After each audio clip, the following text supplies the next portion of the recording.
Today we got a dope topic. We're gonna be talking Black directors. I know that's a big topic for all of us. We all enjoy Black cinema, and a lot of times it always start with the director. So I'm gonna go ahead and spark it, get straight into it. Um, Gilz, what's that one director, that one Black filmmaker that when they dropping something, you ready to watch it? Coogler. I gotta go with Coogler since I first saw the trailer, or not even like I first saw the trailer for Fruitvale Station. I was a Michael B. Jordan fan for watching from Friday Night Lights, so I'm like, all right, wonder what this film he's getting into, and then it just blew me away. So then ever since then, he hasn't had a dud since. So even the movies he's produced, so I look at him like I'm waiting for some. You gotta. He's earned the right to miss a shot at this point for me. So definitely agree. What you think, Tarell? Definitely got to go with Antoine Fuqua, and the reason why is because I like his style, I like his story. He started out as like a music video director, producing for Tony Braxton, Coolio, doing different music videos, and then decided to make the transition into film. And the first two features that he did, they were a flop, but that's a common thing. And people was kind of being shady, saying that, oh, you should go back to directing music videos, and he drops Training Day. So I respect him for sticking to it, even though there were some people that they weren't believing in him. And then this has a laundry list of films that I like. So that's why I go with. What about you, Beastley? What's on your mind? The one I would say, of course, there's the new ones now. Like you guys just mentioned a couple of them, but I'm gonna go with just because of the time where I grew up, Singleton, John Singleton. Just because of the classics. Just because of the classics I grew up on. He pretty much ran the '90s as far as Black cinema, in my opinion. But yeah, rest in peace. For me, I was torn between John Singleton, of course, because I watched Snowfall, and that's one of the dopest shows that I've seen in a long time. And John Singleton has always been consistent. Like he's always hitting you, like you said, with those classic in the '90s. And then I also agree with Gilz going with Ryan Coogler, because I think just that success that he had on Black Panther, the way he was able to bring that vision to life, I think I agree. I think he has some room where he can go ahead and flop a couple of times if he wants and still own that status. And something else that I learned about him too is he producing that new Space Jam that's coming out with LeBron James. And he produced Judas and the Black Messiah. Yeah. So right. So and then it's so hard to really choose, because then you got what's his name? Peele. You got Peele. Jordan Peele, who's also directing and producing some crazy work too. So moving forward, who since we talked about some of our favorites, who do you think is the most influential? Gilz?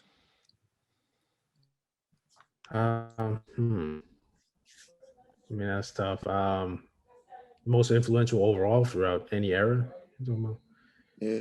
As far as being a Black director, I always, I don't want to get the cliche answer, but I always take it back to Spike, as far as finding a way to fund his films from the ground up, making the films that he wanted to make, and then it impacting a large audience at a time where you didn't see the stories that he was talking about. And then that's when you eventually, after that, then you got to to the John Singletons, and then to the Cooglers, whatever. But yeah, I would say his influence still impacts it as day. Spike. Definitely agree. What do you think, Beastley?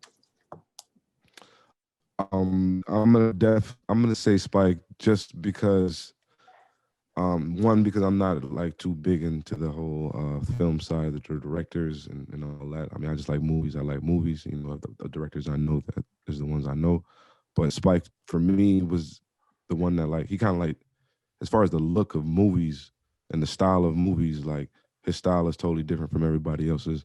And I think that's the first time I've seen that type of style, and it still sticks out. And when you see it, you know that's his style, and it's like, so for that, that's why I would say he was the most influential. What about you, Tarell? What you thinking?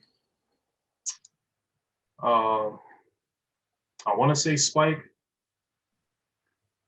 but I'm gonna say Tyler Perry. And I'm gonna tell you why. I definitely want to hear this. Nah, like Tyler Perry, like I feel like the way he got into the business was phenomenal. Just him coming from the background he came from, you know, being homeless and all that stuff. As far as I'm concerned, he used to write plays first before getting into films. And he used to work for 2 years and save up money just to independently produce his plays. He did that a couple of times to save up money and eventually produce his own film, his first feature film, which is Diary of a Mad Black Woman. That popped off, and you know, Hollywood was like, who the hell is this guy out here hitting the #1 spot in box office? Like, what's going on?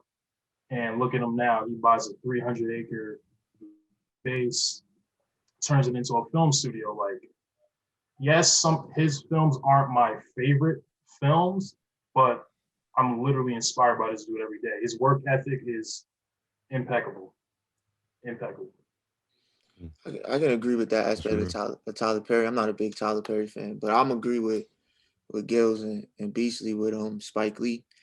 But I'm gonna go with Spike Lee because he doesn't get the recognition that he deserves. When he does make his films is a lot of times independent. He goes out, make sure he gets the funding that he needs, the actors that he needs, and go ahead and produce us great bodies of work. And I think that's tough, definitely in the early those 80s, 90s time. And then, you know, he represents representation 100% as many times in every film. I haven't really seen a film that he doesn't represent. So that's why I think he's the most influential, just as somebody that we can look up to, you know, as a Black filmmaker and be like, I want to, you know, go ahead and follow behind those footsteps, or, you know, copy shots and scenes and different things like to recreate and stuff like that. But you do bring up Tyler Perry, so I do have a question, you know, for everybody. When it comes to influence, do you think the quality of the actual work is important to the influence or not important? I mean, for example, you know, there's always been that thing over Tyler Perry where he doesn't put, you know, the deserved money into some of his projects. And then, you know, when it comes to the audience, we kind of see that on the screen, you know, bad wigs, makeup, whatever the case may be. So do y'all think that's an important when it comes to, you know, being an influence and representing and stuff like that? When I think of influence, I think of impact. So as far as his movies been, you know, always been the top notch. As have they been, you know, on the same par or the same quality as, you know, like a Chris Nolan or, you know, or something like that? Do they do that? I wouldn't say more on that end, but as far as impact, I don't think you can argue, you know, with his movies, you know, as far as what they've done. And he's putting, you know, people in seats. He's bringing people to the theater, and it shows, because people, if you go, you're not going to see too many people from that who hasn't seen a Tyler Perry movie, from all the way, the demographic can be all the way to 80 years old, down to, you know, 15 years old. Like he's that wide of a demographic that he's impacting. I'd have to say, when I think of influence, yeah, his impact is incredible. So you don't have to have that creative equality, I say. What about you, Tarell? What do you think? I have to agree with Gilz on impact. I feel like Tyler Perry had a huge impact on the Black community, and I feel like his work comes from a good place. You know, most of the characters like Medea, they all come from his family. Like, basically, a lot of these characters are based off of, you know, the different types of, you know, funny things going on in the household. So I could appreciate him sticking, you know, to himself to make a story. Now, people will always argue quality with Tyler Perry, because his stuff is mostly like comedic. He does play on those, stereotypical things sometimes, but I could still appreciate his work ethic and just the magnitude of stuff that he puts out and him just being himself.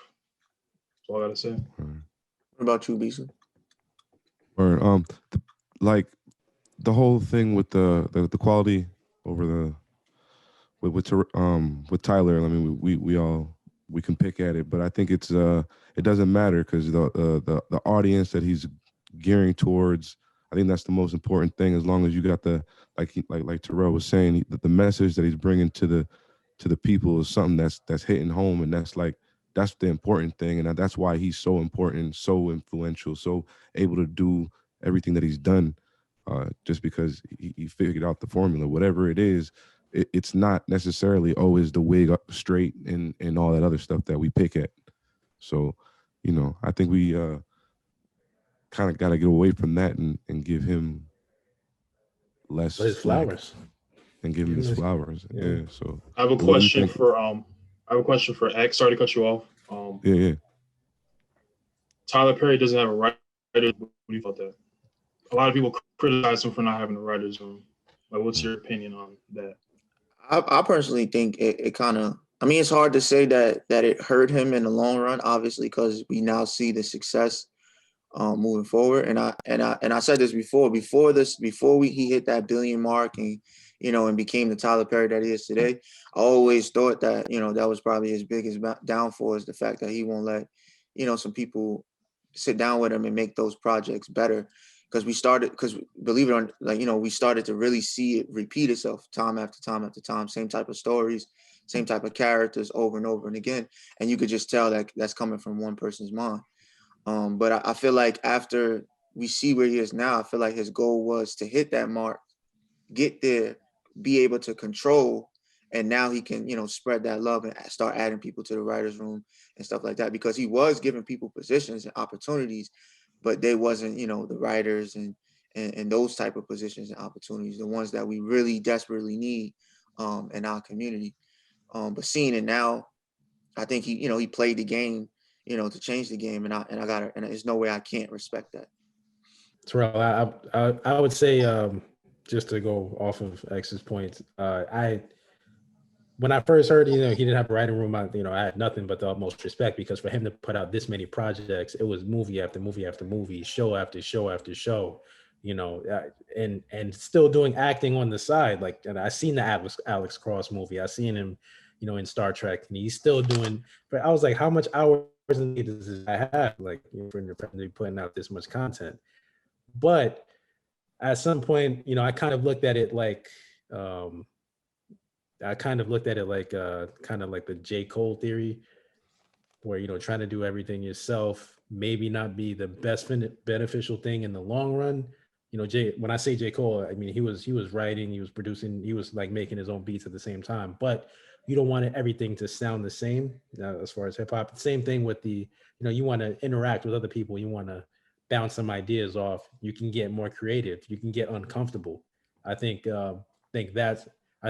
Tyler Perry would definitely benefit off of, being uncomfortable a few times, just letting somebody else take the lead, maybe sometime directing or writing, or, just switch it up. But yeah, I think because talent he's clearly one of the most talented people we have.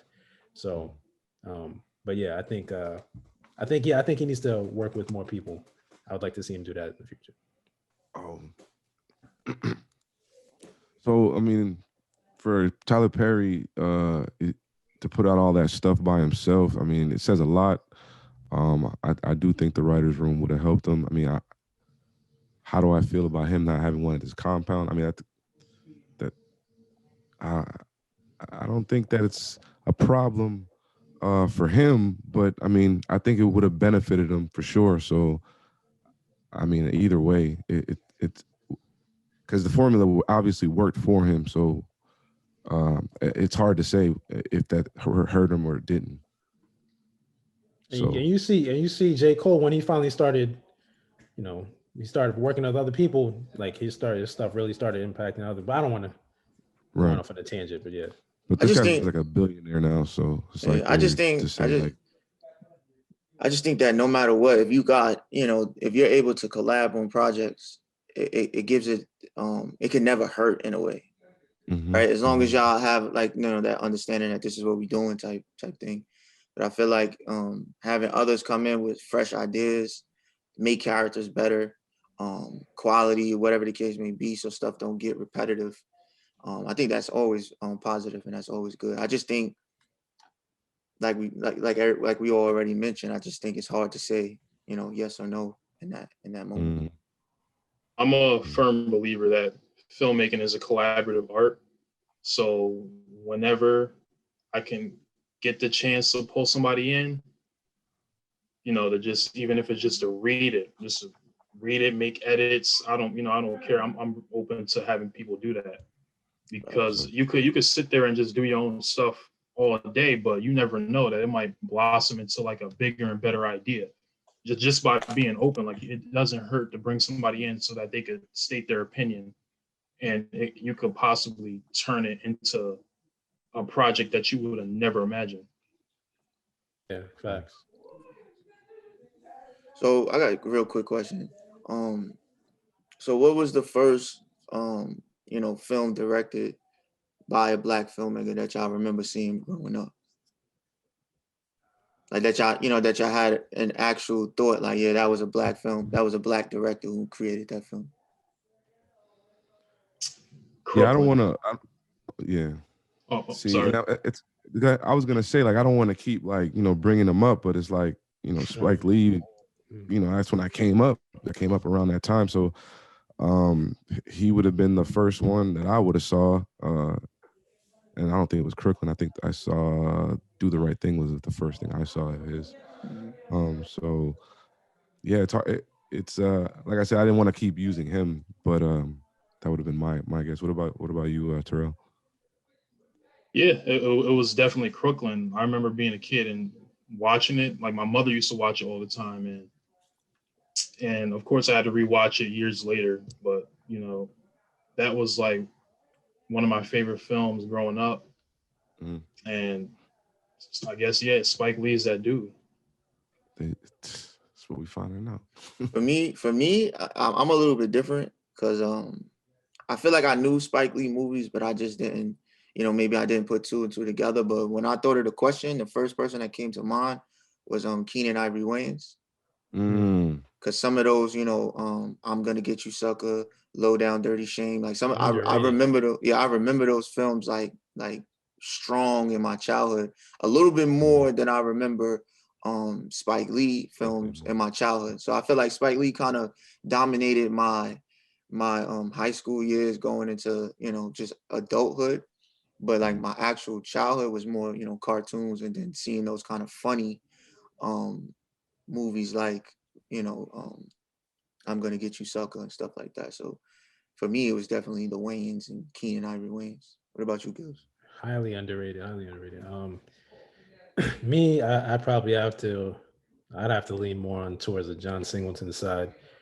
I know he came around later, and up in the early 90s, but I wasn't really, as growing up, he wasn't really, the movies that you watch, you didn't get to pick, right? And so this was like, his movies were probably one of the first ones that I got to pick, where I was like, wait, whoa, who did that? Like, who made this? And as far as at that time period, the things that was using, kind of eyes a little bit. So that was the first time I was like, okay, this is really like besides, seeing like Do the Right Thing, but this John Singleton movies were like the first time I was like, okay, this is definitely a Black director bringing this story to light. So, now I feel like, since the 90s, I don't know if there was a drop off or anything, but there's like a resurgence of, a lot of Black filmmakers, a lot of Black people in the industry, where it was kind of behind the scenes. Now it's like in the forefront. Are there any guys like up and coming that you guys are looking at as far as to make the next leap?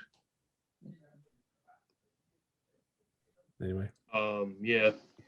I was thinking of, know if you guys heard of her, Nia DaCosta. Yeah. directing Candyman and then Captain Marvel too. So I thought that was interesting. And she graduated from NYU. So I thought, that's cool. Seeing people graduate from film school and, getting stuff popping. NYU stay putting out talent. Definitely. Definitely. For me, I just started, I did a little research earlier, and it led me to, that film that's coming out tomorrow, Judas and the Black Messiah. Shaka. And then, Shaka King is going ahead and he's directing that project, and just seeing, that route that he take, and just, just the natural, like in your own skin type feel that he has, this presence. And then another one is Stephon Bristle. He's the one who did See You Yesterday. Damn, just take all my answers. Oh, that was a good one. He's like a little Spike Lee. He's like a little Spike Lee assistant, like came from that Spike Lee realm. So those are the two that I'm most interested to see moving forward. What you got, Gilz? I mean, nothing now. Stephen Caple Jr. I wanted to see, because at first, when I first heard that Creed 2 wasn't going to be directed by Ryan Coogler, I was like, what the heck? Like, this is not what I signed up for. Like, and so, and then when I was like, all right, I'm still watch it because I'm still support. But then when I seen the movie, I was like, whoa. I was like, all right, this is, I mean, it's not Coogler, but it's still fire. This dude is, like, obviously he chose him for a reason, and I liked what I saw. There wasn't really that big of a drop off, if any, at all when I watched it, and I was like, okay, I'm excited to see what he's gonna do next. I haven't seen much since then, but yeah, I'm looking forward to his future work going forward. I think they was boys in college too. There was boys in college? Okay. Yeah, I think they was like college roommates or something like that. You got some questions, okay. Good looking out. I know we were supposed to say you were supposed to have questions, but Tarell kind of skipped you. You got questions? Tell me, right? Yeah. I'm just gonna jump cut all of that right there anyway. All right. Cause I don't really know. Y'all took all the up and coming directors. I don't know directors. I was gonna say like Ryan Coogler, I guess, but he's not really up and coming. You know what I'm saying? He's here. Yeah, he's here now. He's definitely here. He's here. That Black Panther hit and it was a wrap. Once that Black Panther hit, it was a wrap. Yeah, he was out of here. So I'll just ask the question, I guess. And yeah, you can just ask. All right. Because I'm a jump cutter. All right. So I got a question. What do you guys think about, like, do y'all think black directors, when they get a movie and they put it out, do you guys think it's like stereotyped or put in a box, or are we gonna get like a certain type of movie when we see a movie from a black director? What do y'all think? X, what you think, man? I'm gonna say no. Okay. I would say a couple of years ago, I would have agreed with that. I would have been like, yeah, probably. But now having a little bit more knowledge on how the process work and how things is done and stuff like that, I don't think so. And then we do have black directors that have done a lot of films that's a little bit outside of that black cinema realm that are dope films.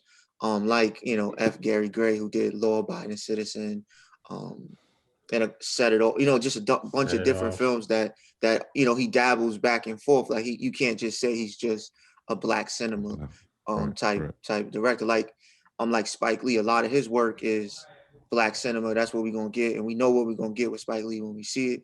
Then you got other directors that like to go back and forth, do something here, do something there. So I think no, and another reason why I think is because we're seeing a lot of black directors that's coming on the scene with big films, right? Like their first film is a big film outside of like, them doing their shorts and stuff like that. But the first time, the mainstream is really hearing about them, they're doing a really big film. You know what I'm saying? So that's why I would say I don't think so. I think we had all of those dudes in the back, the Tyler Perrys, the Spike Lees, that kind of paved the way. So everybody don't always have to start, from home base. You know what I'm saying? We could start from second, third. You know what I'm saying? So that's what I would say. What about you, Tarell? Yeah, I mean, we don't. Yeah, Well, I don't want to say his name again because he's my favorite director, black film director, Antoine Fuqua, but I just use him as an example because I don't think that, in a lot of his films, he doesn't use this, he doesn't push that stereotype like a lot of, black directors might have did a few years ago. You got Equalizer. I don't see how you would look at that and be like, oh, that's definitely the blackest film I've ever seen in my life. Right. I mean, you might have a couple of critics here and there that might, they'll try and put that mask over it to try and they'll try to make it seem like it is a really black film. Like, and I was laughing when you asked the question, Beastley, because when I was watching Malcolm and Marie, and I don't want to give it away. Never mind. But yeah, Gilz is what I'm talking about. But put it this way: certain people will try and like add certain terminology when they critique your film, just because you're black, and will try and be like, "Oh yeah, this is real jazzy," or they'll try and throw some black flavor to it that don't need to be added. Like, just calm down. Like, I made a film, and I just so happen to be black. Like. What about you, Gilz? Now there was a point where I was scared, or everything was going to be slave film, or being you on the corner or whatever, wire type of joint. And to my discredit, sometimes like there was a point I looked at, somebody like Steve McQueen. He came on the scene with 12 Years a Slave, and I'm like, oh, here we go again, but not really. And kind of taking it for granted that, like, no, he made a great film, and this thing, it moved people and it won awards, and so that's not all that they're capable of. But now, I mean, you can look at any movie, and you might not even know that it's from a black director. But I think the black directors that are coming out now are now more in tune with telling black stories. Now they're trying to make sure that, because these are stories that, Hollywood tells the same stories over and over again. These are stories that may have been neglected, or maybe it's a different perspective that you never looked at it from, that are now being brought to light. And now we're getting a lot of fresh energy into Hollywood. So no, now I would say no. There's so many different people that give various, different takes on things. So. Yeah. So talking about that, I kind of want to lead it into. So do you think black filmmakers, black directors, we have it a little bit harder than our counterparts coming into the situations now that we had that conversation about how we're not necessarily thrown in this box or stereotyped? Do you think it's harder now, or what's your thoughts on that, Beastley? Well, I think that question, it's not, you can take it bigger than just film. I think black people in general just have it harder at anything we try to accomplish. Not to say that things haven't gotten better, but I still don't think that just because, Coogler drops Black Panther and it makes billions, like the floodgates open now and black people can just be dropping whatever and it's just going to get accepted, because that's just not the case. Like, we know that. So, like I said, I do like the progression, because there is progression. The fact that we are talking about all these black actors and directors right now, today, and that they are making moves is great. But I still think we still have ways to go. What about you, Gilz? I think a lot of the things that happen in Hollywood is all about who you know. So, I mean, you can be obviously, I think you're gonna have it harder, if you're if you're a person of color, as far as to jump on the scene. But I think in Hollywood, it's one of those things where it's more elitist than anything. So I think race takes a backseat to more like classism, or those elitist principles. So, if you go to a big school like an NYU or a USC, you may have a better foot in the door than, say somebody from a smaller school or something like that. But yeah, I think if you put out the right project, I think the film festivals, like Sundance, and things like that, that they do kind of level the playing field where I don't care. Like, I don't care if you're white or black, whatever. If I'm a producer and I think this movie can, if I see a vision for this and this can make money, I'm going to invest in you. I'm going to invest in your vision. So I think Hollywood is one of the places that you can actually get away with a little bit more as far as being a person of color. What about you, Tarell? Yeah, I think now, Black people have more of an opportunity to get their foot in the door in terms of having creative control over their projects and, getting their stories told. That was a different conversation a few years ago, with people dropping films like Malcolm X. I don't want to say his name again because we said it like 10 times. or Do the Right Thing. And the Academy Awards want to ignore him and not give him the credit he deserved. And it took all the way up until Black Klansman for him to finally get an Oscar. Blows my mind to this day. It's crazy. Definitely. But I just think now that we're in this position, we just gotta keep pushing those stories out, keep being as creative as possible. There's gonna be some films that critics still gonna have the side eye to, like American Skin. Nobody want to talk about American Skin. Mm-hmm.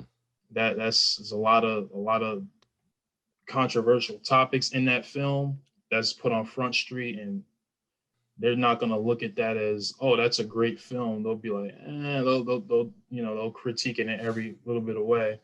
And yeah, it has a lot of dialogue, but it's the statement is powerful. So I think, it honestly all depends on the content in the film, which will kind of determine on how successful or how far it gets.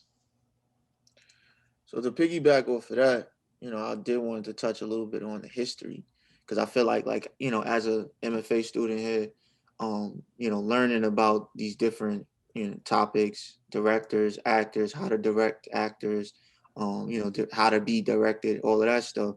What I'm noticing is that a lot of just Black culture in general is just left out of it completely, right? And truth be told, that we've been making, Black filmmakers have been making, film since film has been being made, right? So since the early 1900s, late 1800s, when they started making, little Nickelodeons and stuff, there was, Black filmmakers out there making. So my question to y'all is, do y'all know some of that history?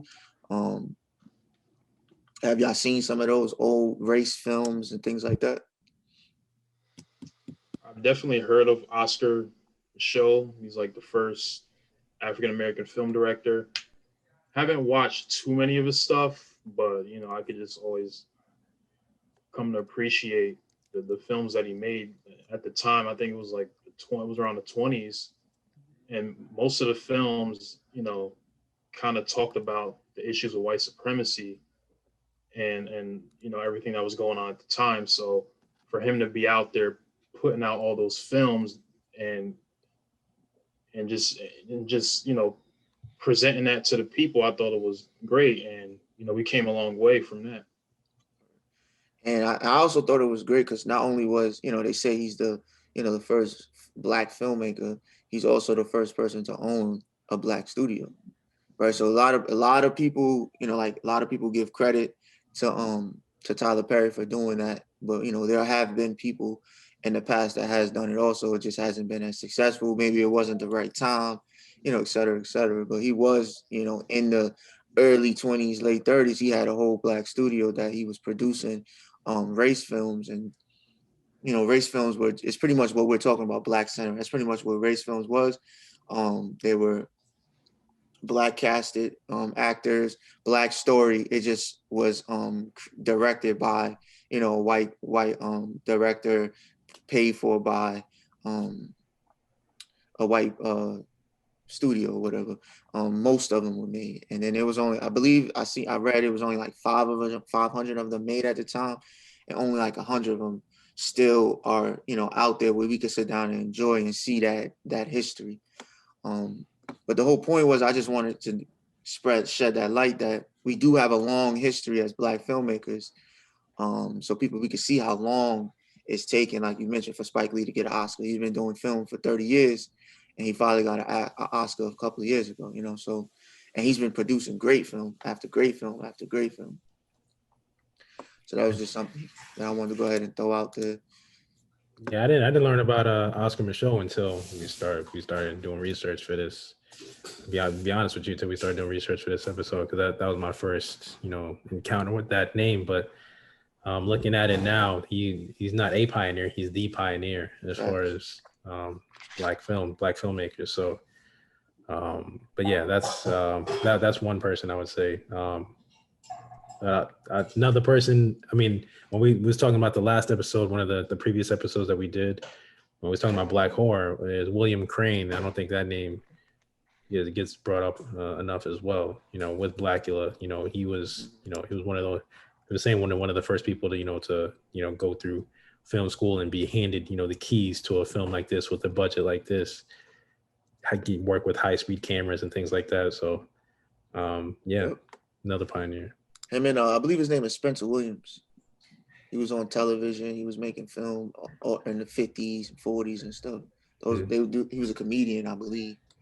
And they say he's definitely one of the pioneers that helped push those stories forward, gave people opportunities and stuff like that also. But with that being said, I know a lot of us, you know, we touched on some education. Do you think, you know, filmmakers, directors, producers, etc., going to school is a needed route for us in the Black community? What do you think? Reggie? I think I don't think it hurts. I think with the film industry is kind of touching what Gilz talked about earlier about Hollywood and with the who you know. I think that kind of helps. But I don't think that formal education necessarily stops you from becoming a filmmaker if you're willing to put in whatever you got to put in to make it happen. I mean, you hear the stories all the time. People pack up their whole house into a suitcase with $300, head out to Cali and make it happen. So it's just, I guess it depends on the story. But like I said, I don't believe all them stories. Some of them stories. Some of them be lying. Of course, they're probably a bunch of them are embellished or made. Some of them be like, I lived in my car, and it's like it finds out they spent the weekend in their car. And, I heard that story like 100 times. I lived in my car. So I get that. I mean, I'm just saying, like, I don't think it'll hurt. What about you, Gilz? Networking.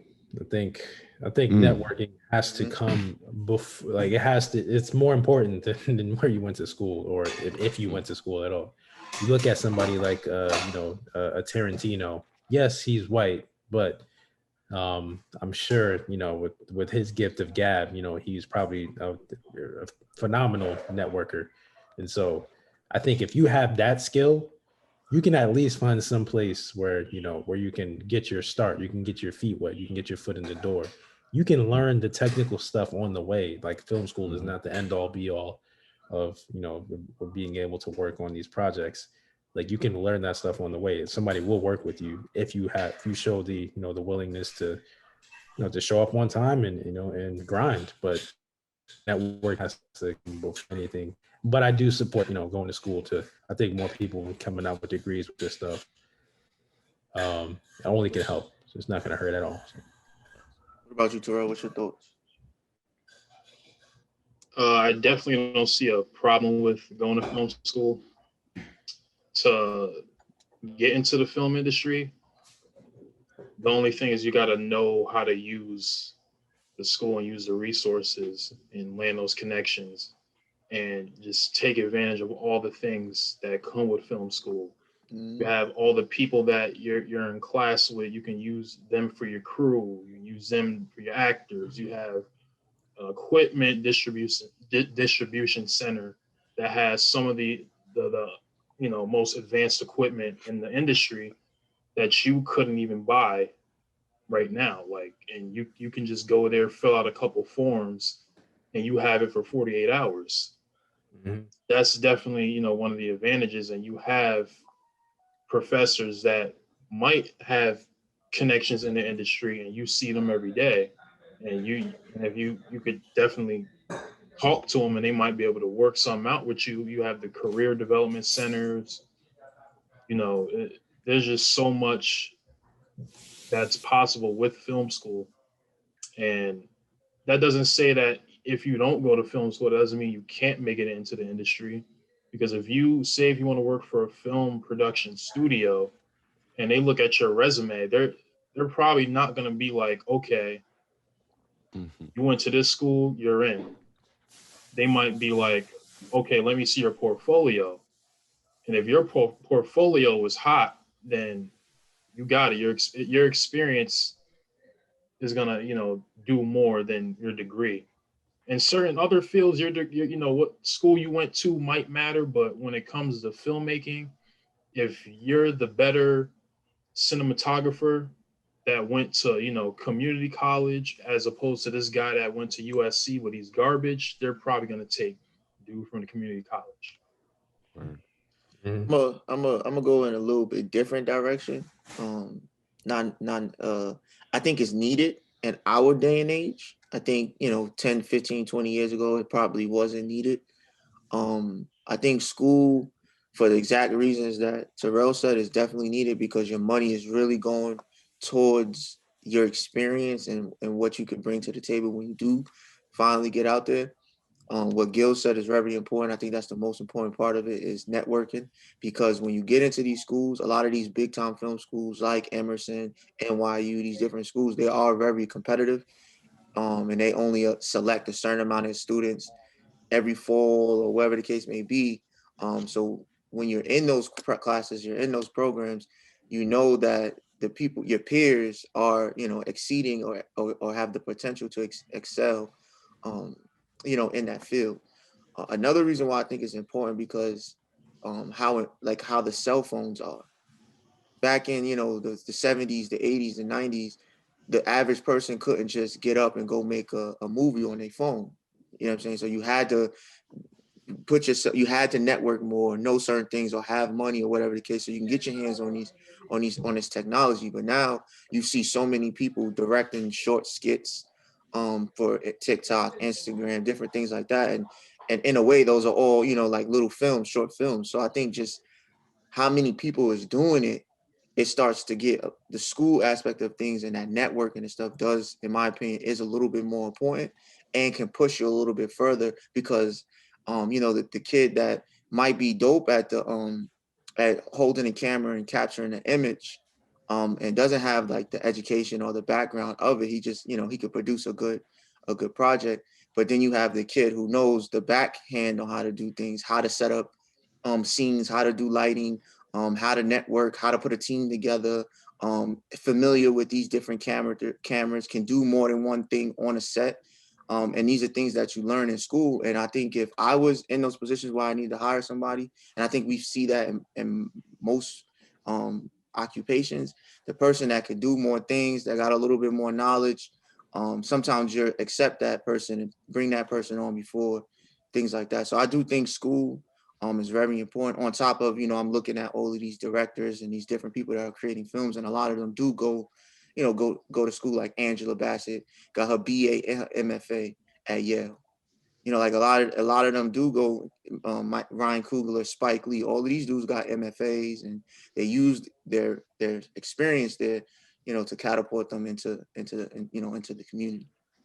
I wanted to say something about Ryan Coogler real quick. He graduated from USC with his MFA in, I think, 2011.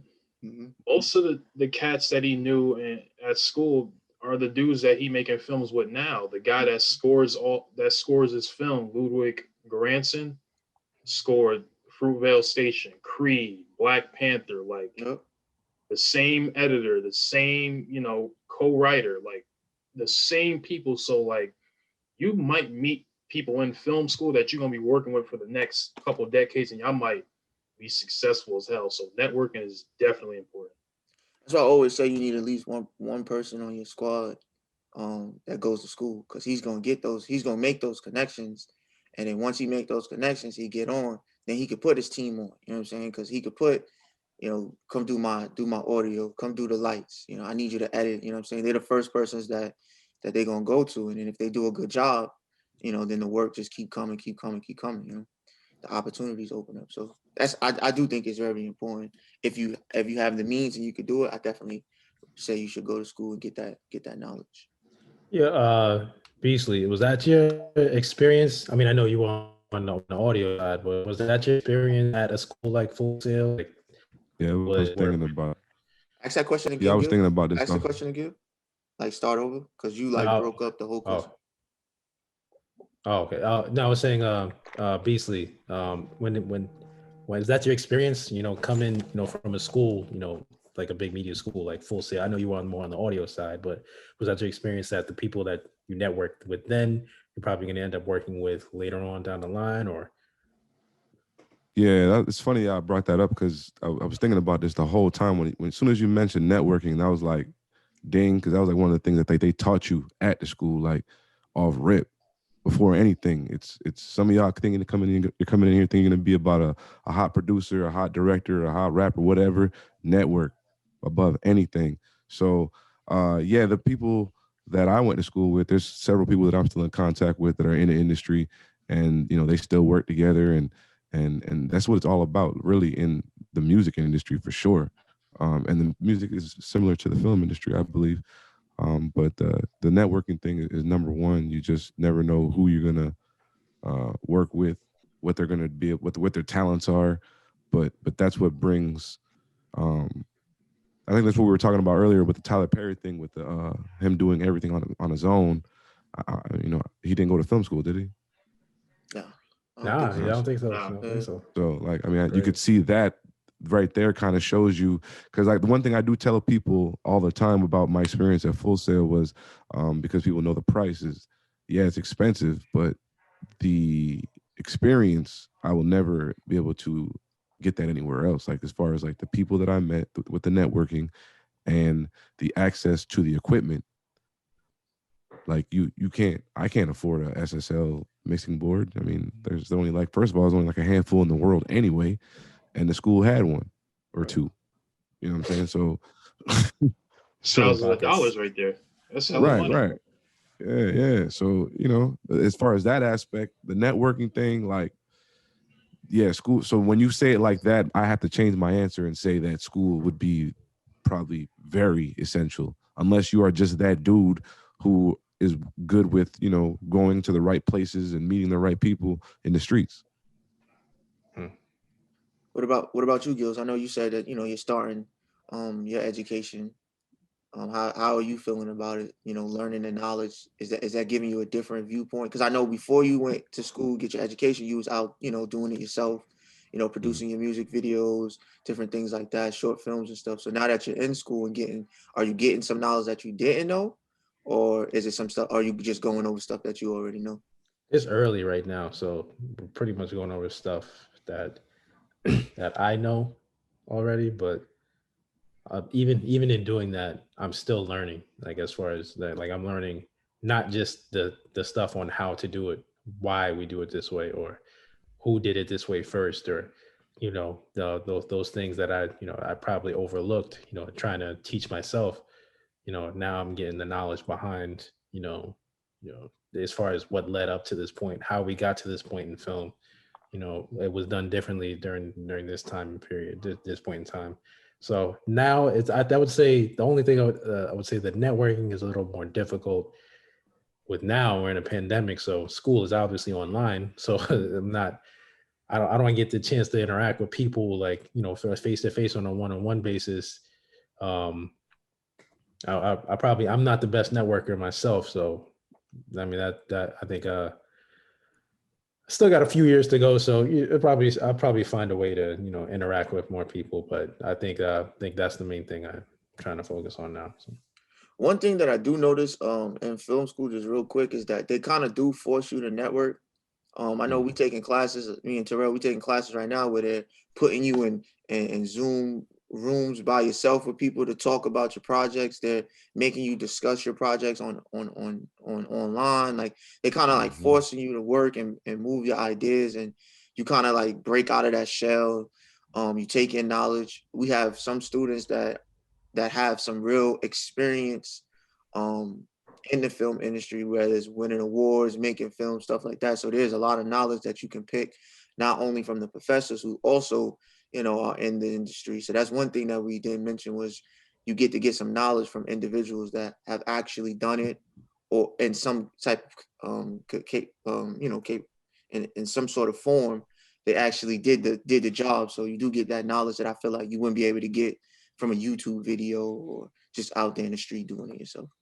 There's definitely a couple of dudes in there that got their BFA or BA like 10 years ago, and then they've been doing it on their own. This is producing films and got stuff on Amazon Prime and Apple TV. Like, dudes is really out there doing it. And I just, you know, appreciate them, you know, just for being there, because we could definitely learn from them. Facts. I got any more questions, concerns about Black directors? Y'all want to keep going?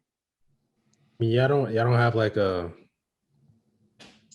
I guess like a film or like a underrated Black director that you thought doesn't get the most as much love as that they should, or people overlook? I have one. Yeah. Barry Jenkins. He did Moonlight. He did he wrote some for and directed some for Underground Railroad.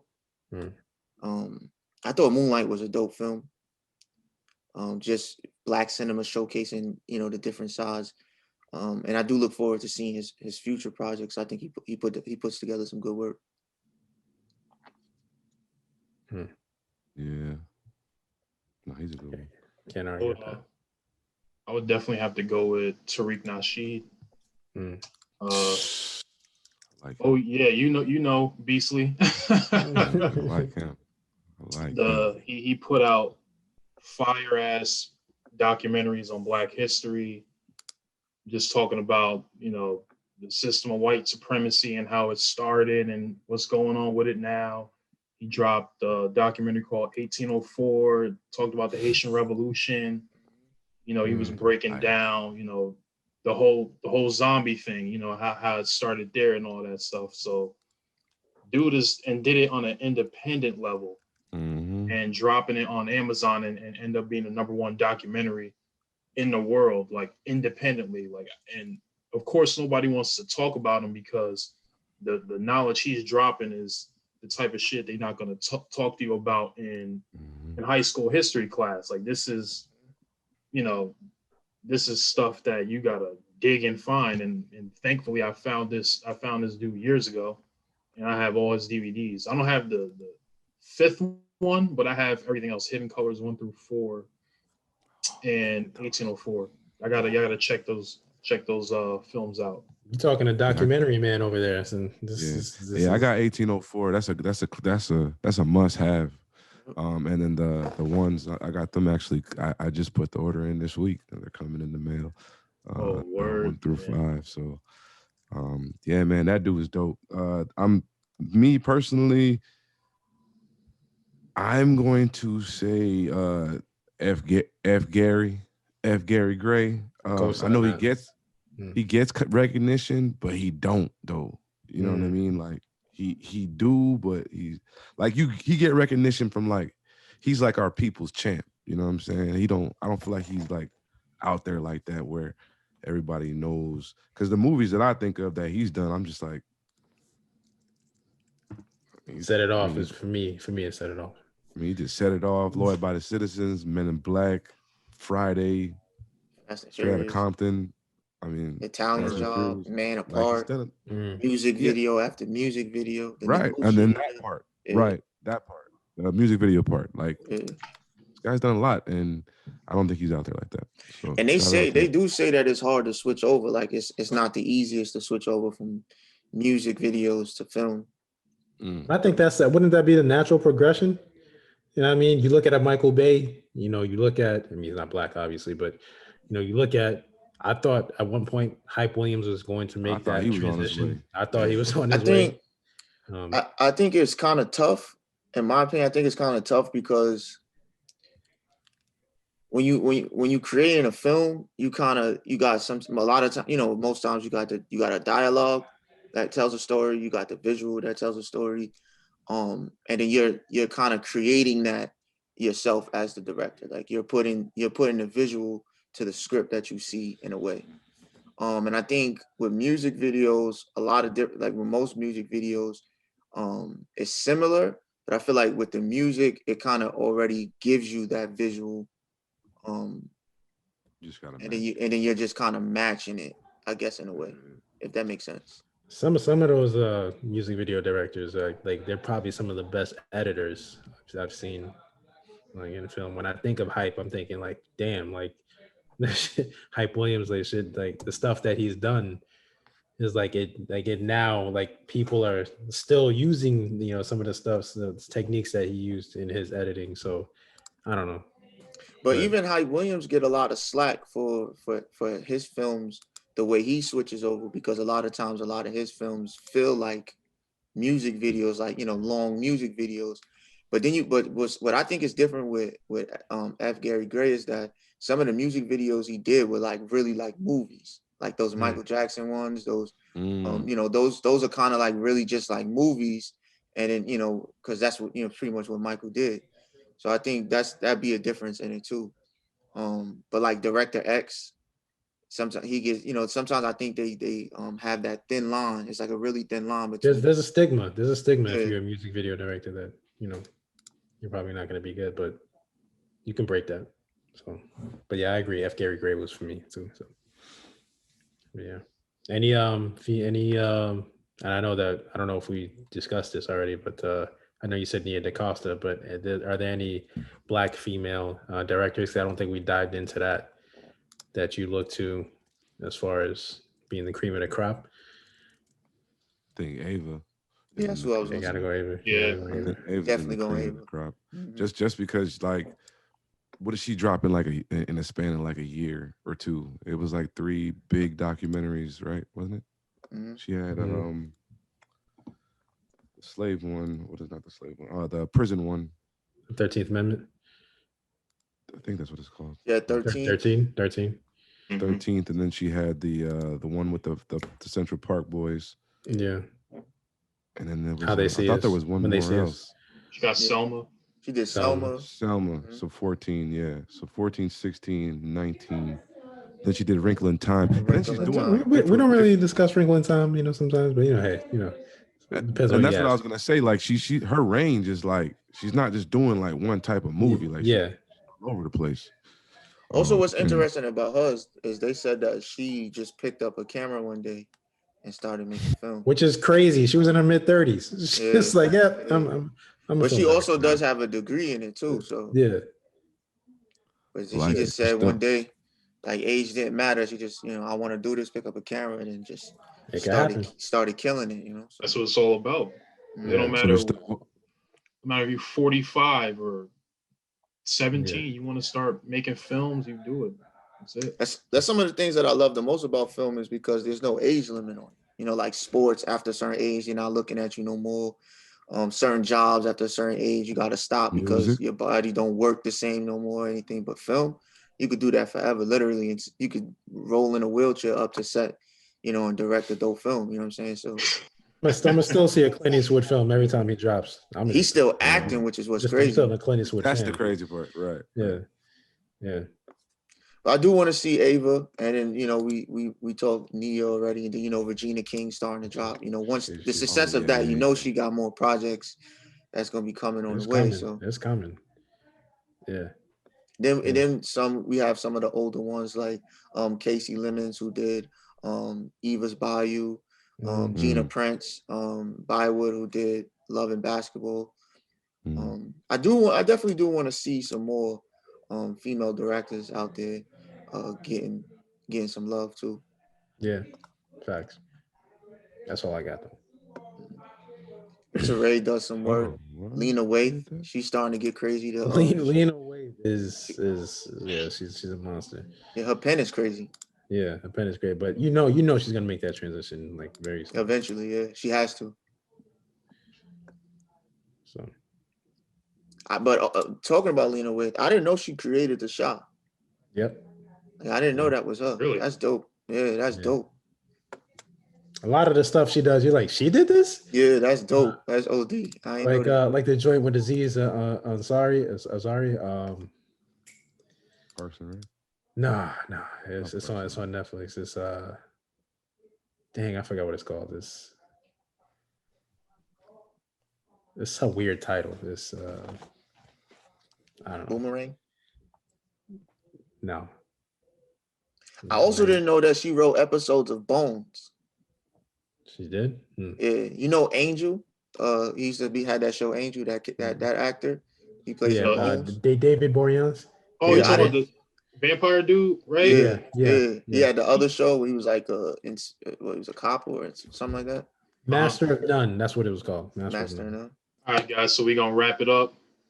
Thank you for watching Real Talk Podcast. Remember, make sure you like this video, subscribe, share, and we out.